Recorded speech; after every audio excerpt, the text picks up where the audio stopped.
我叫周飞虎，来自于解放军总医院。我们先后走访了10几家的军地的医院，而且呢还走访了4家的国家和军队的卫生主管部门。我们的行程呢从北到南，包括拉瓦尔品地、伊斯兰堡、拉合尔和卡拉奇这些所有疫情的比较重的地方。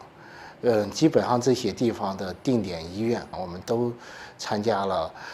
走访，以及呢和他们共同探讨防疫方面的问题，来去进行一线的临床救治，以及呢就是我们所说的重症病人的讨论，重症病人的 MDT 多学科的合作，来去共同的去救治重症病人。巴方呢对我们的建议和指导非常的重视，我们也在不同的医院，就他们这些共同的问题，我们做了相关的解答，而且呢，我们最后呢汇编成了一个问题的手册。今天呢，我们也去交给了巴方，大家呢通过这些共同的问题的理解，达成了共识。他对我们中方的专家组提出的建议呢是非常的赞同。其实总统本人呢，他也是一位医学专家。在我们会见他之前呢，他和他的医学的顾问们给我们提出了相关细节的问题，所以这些临床的问题呢，我们都是基于中国经验以及呢现有巴基斯坦治疗的基础上来去共同提出来可能会有帮助的一些情况。所以说，总统先生对我们的这些建议呢表示非常的赞赏。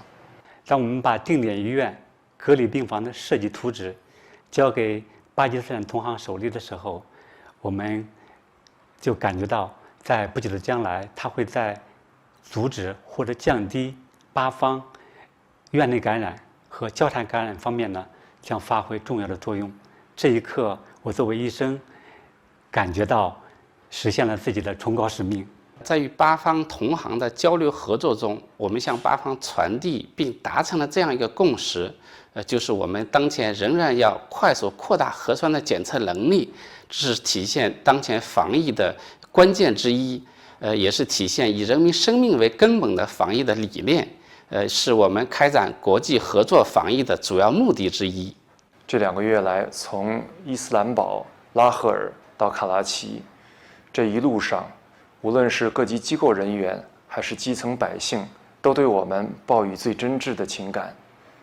这让我仿佛有一种回到家乡的亲切感。我们中国人常说，滴水之恩当涌泉相报。我们唯有将我们的知识和经验倾囊相授，帮助巴铁兄弟早日扫除疫情的阴霾，方能不负使命。